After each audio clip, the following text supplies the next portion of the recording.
pues en este programa especial que hemos preparado para usted, con el interés siempre de servirle, de informarle, de orientarle, como todo lo que hacemos aquí en La Opinión de Yucatán.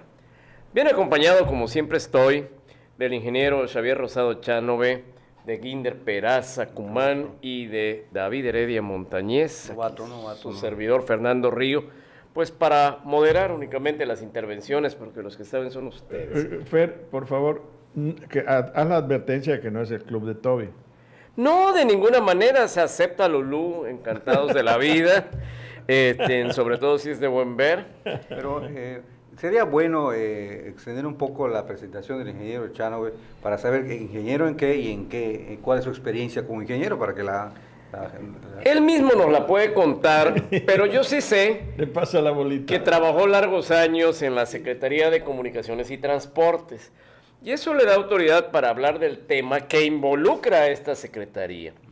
Pocas veces había yo oído usar la palabra socavón. Como antes a lo mejor mi abuelo nunca escuchó la palabra radar, porque no existían los radares. Así es. Los socavones sí había. Yo sí he escuchado que la intriga de Juan ha socavado la amistad entre estos dos buenos amigos. O bien que se socavaron los cimientos de una casa cuando vino el huracán.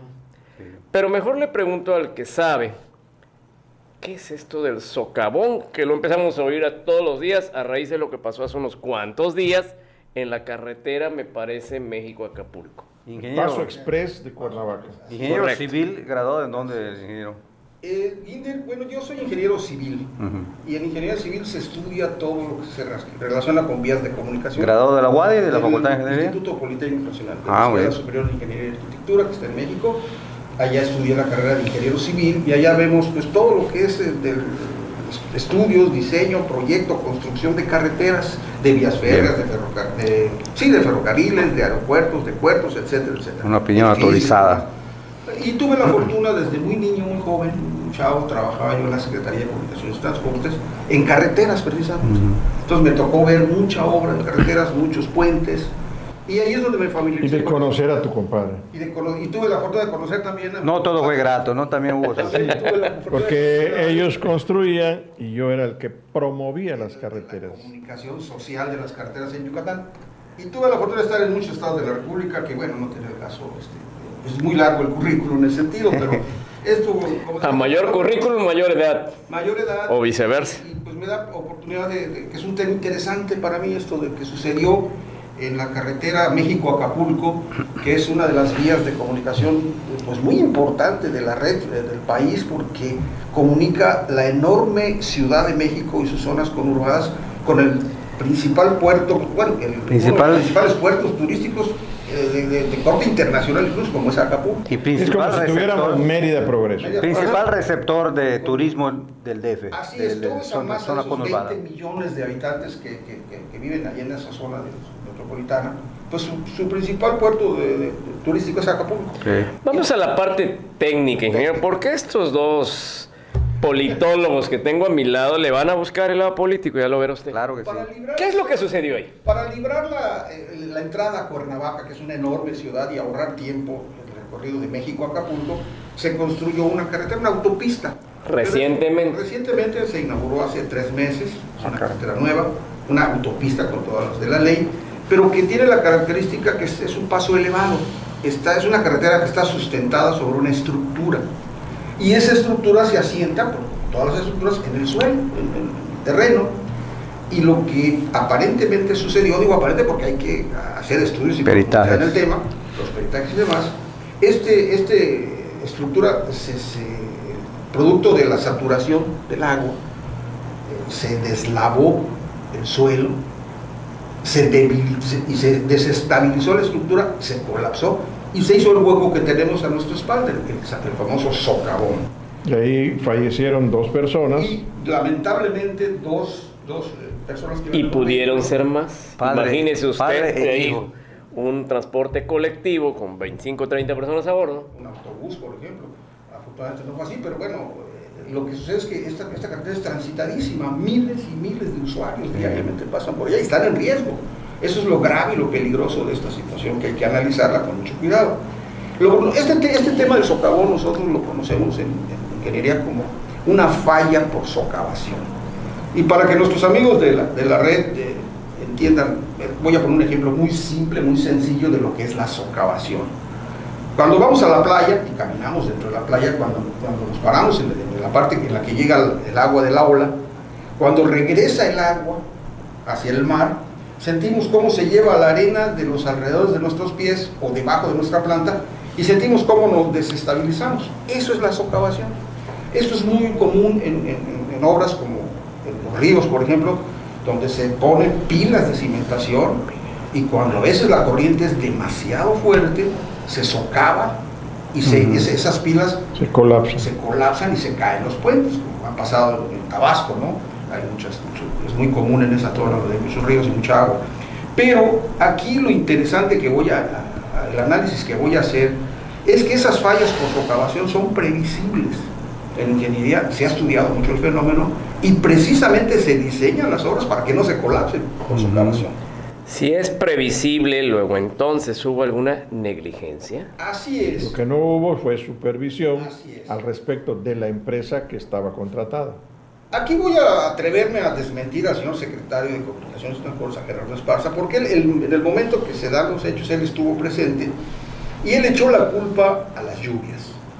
Ahí yo diciendo, y a la basura. Y a la basura. ¿Qué culpa tiene la estaca? Yo diciendo del señor secretario, porque si bien la lluvia pudo haber aportado mucha agua y puede ser la causal de la tragedia, pero no es culpable, no es responsable la lluvia. ¿Por qué? Ahí va lo siguiente. Cuando uno diseña una obra de esta naturaleza, tiene que hacer estudios hidrográficos, tiene que hacer estudios geotécnicos, para saber el comportamiento en caso de un sismo, tiene que hacer estudios de mecánica de suelos para conocer cómo se comportan los materiales que se van a utilizar para la obra, la mecánica de esos materiales. Y todo esto es previsible y sobre todo un factor importantísimo que se toma en cuenta es el histórico de lluvias de cuando menos 50 años atrás. Es decir, el señor secretario le echa la culpa a la lluvia. No es cierto, señor secretario, las lluvias no tiran las obras de infraestructura, a menos que las lluvias vayan más allá del histórico.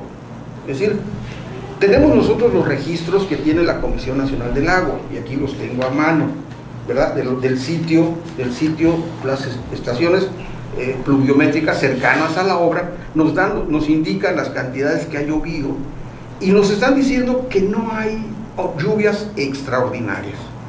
Cuando hay una lluvia extraordinaria, es decir, que llueve más allá de lo que se ha registrado, entonces sí, allá la responsabilidad pues no es de nadie, ni de la constructora, es un caso fortuito o de fuerza mayor que voy a explicar más adelante. Entonces, las lluvias pudieron haber sido causales, pero no fueron las responsables de que esta obra se caiga. Porque dice el secretario, me están cayendo obras de infraestructura, ya me pasó también en el Estado de México, cito varios lugares donde se están cayendo. Si se están cayendo por lluvias es porque están mal hechas. Pero el secretario no ha caído. Él no ha caído, pero creo que ya se socavó mucho y se va a esparcir Esparza, porque esto es insostenible, el que le digas al público, a la gente, que las lluvias están causando esto. No es cierto. A la cárcel con la lluvia. La lluvia, así es, las lluvias que se registraron, según decía el director de Protección Civil de ahí de Morelos, del estado de Morelos, en Cuernavaca, donde está esta obra, decía que el registro era de 54.2 milímetros. Y para la Comisión Nacional del Agua, que es la autoridad máxima y es la autoridad oficial que registra esto, para la Comisión Nacional del Agua se trata de lluvias extraordinarias cuando tienen un registro mayor a 75 milímetros.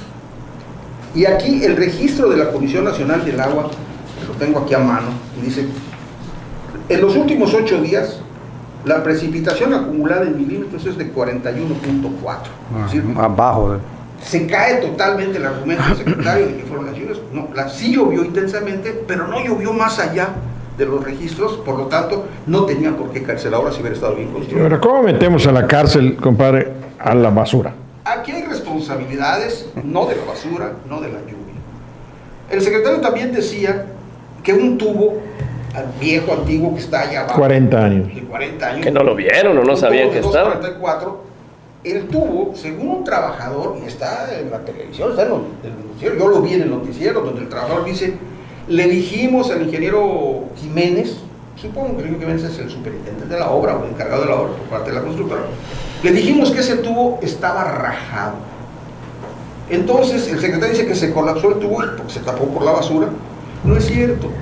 Lo más probable es que ese tubo lo hayan roto durante el proceso de construcción, porque es muy común en este tipo de obras que haya efectos colaterales. Como acaba de pasar hace poco con la Japay, que es un tubo antiguo, pero que es un tubo que es principal dentro del sistema de dotación de agua a la ciudad, la perforan y bueno, brotó el agua por todos lados. Seguramente durante el proceso de construcción de esta obra, pues metes maquinaria pesada, o le pones material de más y fracturas infraestructura, drenajes, energía eléctrica, gas, tubos, ductos, en fin. Es muy común que se dañen este tipo de estructuras. Y este trabajador dice, le dijimos al ingeniero que el tubo estaba rajado, ya estaba fracturado, ya estaba colapsado ese tubo, y el ingeniero le dijo, no lo voy a cambiar porque ya tengo que entregar la obra. Eso es la prisa por terminar la obra, porque ya había fecha para que vaya el presidente a inaugurarla. Y siempre es muy común que por las prisas dejen cosas mal hechas, pero eso es una negligencia criminal. Kinder, ¿qué recuerdas de prisa tú en una obra? ¿Cómo de prisa? Sí, que sepas que se ha hecho una cosa mal hecha por inaugurar una obra. Pues no se me viene a la mente, pero lo que yo quería subrayar es, como decía Fernando, que ese es el aspecto político de todo este asunto. Buscábamos antes en internet el número de muertos en carretera, no lo encontramos, pero sí encontramos que México es 7º lugar mundial en número de accidentes que suceden en carretera. Y aunque parezca cruel, aquí hubo 2 muertos, pero hay accidentes en los que mueren más. Y todos los días muere mucha gente en México. El asunto de acá es que está involucrado el secretario de Comunicaciones y Transportes, que salió a hacer unas declaraciones poco afortunadas, y que este accidente se está ocurriendo en vísperas de un proceso electoral, en las vísperas todavía. El detonador fue la red social, porque se han dado muchos accidentes de este tipo y deslaves donde autobuses se los llevan y se los arrastran. El del pueblo. El Twitter que lanzó el secretario diciendo, afortunadamente rescatamos el automóvil. Hubieron 2 muertos. Totalmente desafortunado. Sí, hombre. Eso y prendió en las redes sociales, lo retomaron las televisoras, lo retomaron los medios de comunicación, y ahí ves tú que el esparza se está esparciendo. Y llegó al secretario. Aquí hay responsabilidades muy serias, porque el proyecto de esta obra se contrató con una empresa privada proyectista y el proyecto costó 8.4 millones. Y puede ser que haya omisiones del proyectista, porque como no prever pues, los escurrimientos y el drenaje adecuado, pues se diseña el drenaje para evitar eso. Entonces allá puede haber responsabilidades graves del proyectista. Puede haber responsabilidades graves de la empresa supervisora, que costó 7.2 millones la supervisión. De 8 y 7, claro. 15, 16 millones. Solamente en 2 empresas. Y sale a relucir que la obra estaba programada para costar 1.045 millones de pesos.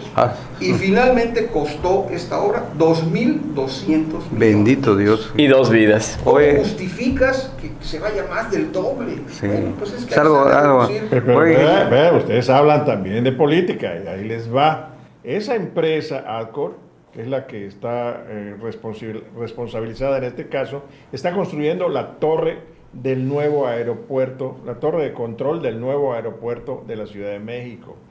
Y ha tenido un antecedente de obras directamente diseñadas para él. También relacionada. Y esta obra, el secretario sale a echarle flores a la empresa, decirnos que es una empresa muy prestigiosa, que es una empresa muy experimentada. Debe tener cuando muchos. El secretario no tiene por qué estar echándole flores a las empresas. Debe tener muchos amigos ahí. Es una persona que debe estar exigiéndole a las empresas, claro, porque es el supervisor, es el responsable. El secretario es el responsable de las obras de infraestructura en México y no está para echarle flores a las empresas, al contrario, está para exigirles. Y aquí la responsabilidad no solo es del secretario. Aquí hay que recordar que nuestro régimen es presidencialista, que la responsabilidad recae también en el presidente de la República, porque El presidente es responsable de las carreteras, es responsable del sector salud, es responsable de educación, es responsable de todo, y dice la Constitución que para que el presidente pueda hacerse responsable de todas esas actividades, se apoya en secretarías de Estado, de las cuales al frente hay un secretario de Estado. Entonces aquí la responsabilidad no solo es de Ruiz Esparza, es del presidente de la República. Por eso llama mucho la atención que el secretario esté tratando de curarse en salud y que ya haya corrido al director del centro SCT. Sí, porque la cuerda se revienta por lo más delgado. Bueno, ¿saben qué? ¿Quién era el director del centro SCT encargado de esta infraestructura? Y que Ruiz Esparza lo presumió cuando inauguró la obra, presentó al director general de carreteras en el vehículo en el que estaba recorriendo la obra, salió en las noticias, y presentó también al director del centro SCT Morelos. ¿Qué es? Resulta que el director del centro SCT Morelos es un maestro de inglés, era director de Harmon Hall. ¿Qué diablos sabe este señor de obras de esta naturaleza? ¿Cómo no se van a... ¿Les hablaba en inglés? Pues entonces, pero el meollo de toda esta temática, mi querido compadre, radica en que a la secretaría que yo conocí, a la SCT, yo la conocí de años, la han despelucado. Sí, le han quitado totalmente a sus mejores técnicos, los han liquidado, han sacado y han preferido las empresas externas para el business, el chayote, más dinero. ¿Cómo sí. puedes pensar esas No, cosas? yo no estoy sucede pensando, en estoy México. diciendo. Mi querido Fer, yo no pienso. ¿Alguna yo vez digo. viste algo así? Primero lo digo, para que quede claro. Ese es el verdadero meollo del asunto. Sí. Yo creo que una de las grandes situaciones, y te voy a decir otra cosa, así como digo una cosa, digo también otra. Ruiz Esparza viene mucho aquí a Yucatán. Es vecino de un senador que preside cierta bancada. Llega por Telchac. Llega por Telchac. Está más tiempo por acá que está en su secretaría, como debiera de ser, porque esa es una responsabilidad tremenda. Hoy fue el socavón. Mañana quién sabe qué otras cosas. Hay puentes, hay dragados, hay puertos de altura, hay un montón de cosas, aeropuertos. Son negocios. Y ahí están construyendo un megaproyecto del aeropuerto. Y bajo el mismo esquema. Todo es para las empresas privadas. Quitaron hasta la última secretaria, vida y por haber, dejaron nada de la secretaría. Ya esa secretaría es nada más de trámite una gestora para los negocios. Sí, este asunto nos confirma, por si hiciera falta, que aunque fueron 2 muertos, nada más, entre comillas, la corrupción no es una cosa anecdótica, es algo que también mata. Dice el secretario que iba a ordenar o que ordenó una auditoría. La auditoría está hecha. La Auditoría Superior de la Federación, la ASF, hizo una auditoría y descubrió nada raro. Volúmenes de obra pagados de más. Obra pagada, no ejecutada y obra de mala calidad. Ahí está la auditoría, ahí están los resultados. Oye, pero esos resultados ameritan una sanción. Claro que sí amerita una sanción, pero ni siquiera, no solo es remover al secretario o al director del centro, esto amerita cárcel, porque es un daño patrimonial al erario. Y eso es lo que preocupa, porque ya van a hacer otra auditoría y lo va a hacer Arely Gómez. Arely Gómez, la secretaria de la Función Pública, va a hacer una auditoría, pero lo va a hacer a modo, porque pues ella es secretaria de Estado y Gerardo Ruiz Esparza, secretaria del presidente. Tienen el mismo jefe. Bueno, Ruiz Esparza dijo, yo solo tengo que responder a quien me puso aquí, que es mi jefe, a nadie más. ¿Cómo que qué? Pues, ¿de qué Tiene que respondernos a nosotros, a los mexicanos. Eso digo. Los mexicanos somos los que mantenemos eso. A mi jefe. Aceptó una responsabilidad que implica eso. Y otra preocupación que yo expreso acá, yo no le tengo confianza al dictamen que va a dar el Colegio de Ingenieros. ¿Por qué? Porque forman parte los integrantes del Colegio de Ingenieros Civiles de México. El director general de carreteras, Clemente Pong, él fue presidente del Colegio de Ingenieros en el 2014. O sea, los mismos ingenieros del Colegio de Ingenieros forman parte de contratos y negocios con la Secretaría. Entonces, ¿cómo pedirle al Colegio de Ingenieros que haga un dictamen? No va a ser independiente, no va a ser objetivo. Y entonces, ¿quién podrá ayudarnos? ¿Quién podrá ayudarnos? Y el Chapulín ya murió. Del socavón. Y hay hasta una responsabilidad, pues no sé si civil o penal, con las familias de los dos difuntos. Que todavía no han puesto sus denuncias, pero que sí, pasado el entierro de ambos, van a presentar su denuncia y de la Lo que están responsabilidad. enterrando todavía es la confianza de los mexicanos en las Es instituciones. la poca que queda. Porque, pues caramba, cosas como estas, previsibles como técnicamente decía el ingeniero, pues mi lógica indica, se deben prever. Y no se hizo. Bueno, pues estas son las cosas que hemos querido comentar y con información en la mano, bien documentada, para que usted tenga una opinión más certera. Si cumplimos con ello, pues que venga la auditoría, nosotros nos vamos satisfechos. Muchas gracias, compañeros. Gracias. Gracias a ustedes. Hasta Caballeros. pronto. Y la torreta ya se prendió. Así es. No,